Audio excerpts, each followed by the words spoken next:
பால் பொதுவாக பார்த்தீங்கன்னா பேலன்ஸ்டு ஃபுட்டுன்னு சொல்லக்கூடிய ஒரு உதாரணத்துக்கான ஒரே ஒரு எடுத்துக்காட்டு பால் மட்டும்தான். ஏன் அப்படி சொல்கிறோம் அப்படின்னு பார்த்தீங்கன்னா, பாலில் நீர் 87% இருக்குது, திடப்பொருட்கள் 13% இருக்குது. அந்த 13%லையும் 4% கொழுப்பு இருக்குது, கிட்டத்தட்ட 9% கொழுப்பில்லாத பொருட்கள் இருக்குது.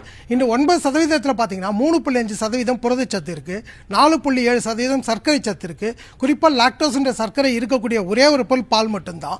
அந்த 3.5% புரதச்சத்தில் 2.8% கேசின்னு ஒரு புரோட்டீன் இருக்குது. இந்த கேசின் ரொம்ப மருத்துவ குணம் வாய்ந்த ஒரு புரோட்டீன். அதுதான் நம்ம பாலை குடிக்க அடிப்படையான ஒன்று. ஒரு கேசின், இன்னொன்று லாக்டோஸ். அது மட்டும் இல்லாமல் 0.7% மினரல்ஸ் இருக்குது, விட்டமின்ஸ் இருக்குது அண்ட் என்சைம்ஸ் இருக்குது. 5 விட்டமின் இருக்கக்கூடிய ஒரே ஒரு பொருள் பால் மட்டும்தான். பாலை குடிக்கிறப்போ 5 விட்டமின் நமக்கு அல்டுகெதர் கிடைக்குது. அதில் மினரல்ஸில் பார்த்தீங்கன்னா கால்சியம் 1600 mg இருக்குது ஒரு லிட்டர் மில்கில். ஸோ நம்ம கால்சியம் டெஃபிஷியன்சி இன்றைக்கி பார்த்தீங்கன்னா ஆஸ்டியோபோரோசிஸ் ஒரு டிசீஸில் வருது. இன்றைக்கி இந்த எஃப்எஸ்எஸ்ஐ நடத்தக்கூடிய விஷயங்கள் பார்த்தா ஃபோர்ட்டிஃபிகேஷன் பற்றி பேசுகிறோம். ஆனால் மில்கில் நேச்சுரலாகவே நம்மக்கிட்ட கால்சியம் இருக்குது. அப்போது என்னுடைய கூட பிறந்தவர்களோ இல்லை இனி எதிர்காலத்தில் வரக்கூடியவர்களோ தயவுசெய்து நீங்கள் பாலை குடிக்கிற போது உங்களுக்கு கால்சியம் 1600 mg கிடைக்குது, 5 விட்டமின் கிடைக்குது, அது இல்லாமல் லாக்டோஸ்ன்ற ஒரு சர்க்கரை கிடைக்குது, கேசின்னு கூடிய ஒரு புரோட்டீன் கிடைக்குது. அதை விட இன்னைக்கு தண்ணீர் இவ்வளோ குடிங்க டாக்டர் நம்ம சொல்லிட்டு இருக்காங்க. பாலை குடிக்கிற போது உங்களுக்கு 87% நீரும் சேர்ந்து வருது. இவ்வளவு விஷயங்கள் நல்லா வரக்கூடிய ஒரு பொருளை இன்றைக்கி நாம் எப்படி பயன்படுத்துகிறோம்னு பார்க்குற போது அதிலும் சில குறைபாடுகள் நம்மகிட்ட இருக்குது. உதாரணத்துக்கு பார்த்தீங்கன்னா, நீங்கள் 1/2 லிட்டர் பால் வாங்குறீங்க. இப்போ நான் பாலை பற்றி 4 விதத்தை சொல்லிவிட்டு அதுக்கப்புறம் இதை குறித்து பேசுகிறேன். 4 விதமான கலரில் நம்ம ஆவின் பாலை விற்றுக்கிட்டு இருக்குது. நீல கலரில் ஒரு பால் இருக்குது, பச்சை கலரில் ஒரு பால் இருக்குது, ஆரஞ்சு கலரில் ஒரு பால் இருக்குது, மெஜந்தா கலரில் ஒரு பால் இருக்குது. இந்த நீல கலர் பால் பேக்கெட் டோன்டு மில்க் அப்படின்னு சொல்கிறோம். 3% கொழுப்பு, 8.5% கொழுப்பில்லாத பொருட்கள் இருக்குது. இது பிறந்த குழந்தைகளிலிருந்து வளரக்கூடிய நிலைக்கு இந்த பாலை நீங்கள் பயன்படுத்தலாம். ஆனால் இந்த பாலில் கொஞ்சம் கூட நீங்கள் நீர் கலக்கக்கூடாது. நீர் கலந்தீங்கன்னா இதனுடைய தரம் பாதியாக குறைய வாய்ப்பு இருக்கிறது.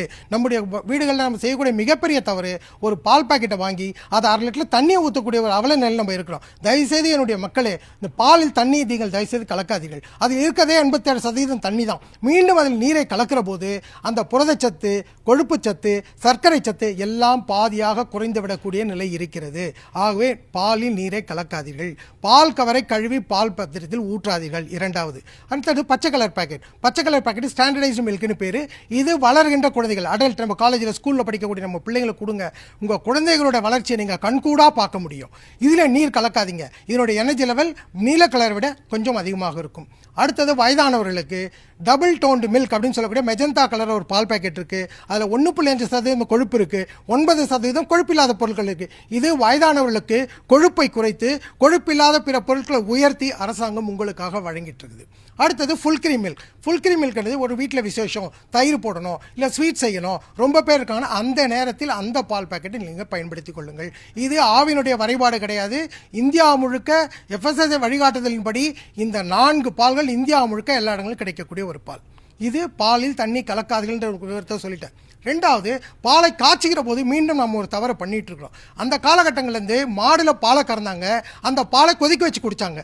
அவர்களுக்கு தெரிகிறது அதில் ஏதோ ஒரு நோய் கிருமி இருக்கிறது, அதை கொல்ல வேண்டும் என்று நினைத்தார்கள். ஆனால் இன்றைய காலகட்டத்திலே எங்களுடைய நிறுவனம் அந்த வேலையை தான் செய்து கொண்டிருக்கிறது. அந்த பாலை எடுத்து பதப்படுத்தி 72 டிகிரி வெப்பநிலைக்கு உயர்த்தி 5 டிகிரிக்கு குறைத்து பாலில் இருக்கக்கூடிய நோய் உருவாக்கக்கூடிய கிருமிகளான பேத்தோஜன்ஸ் என்று சொல்லக்கூடிய சால்மோனெல்லா, சிஜெல்லா, மைக்ரோபாக்டீரியம் டியூபர்குலோசிஸ் இப்படிப்பட்ட கிருமிகளை முழுமையாக அகற்றி ஒழித்து 5 டிகிரிக்கு குளிர்வித்து பால் பைகளில் அடைத்து உங்கள் வீட்டில் கொண்டு வந்து கொடுக்கிறோம். ஆக அழிக்கப்பட்ட எல்லா கிருமிகளும் போன பிறகு நீங்கள் பாத்திரத்திலே மீண்டும் அதை வைத்து கொதிக்க வைக்காமல் சுட வைத்து குடியுங்கள்.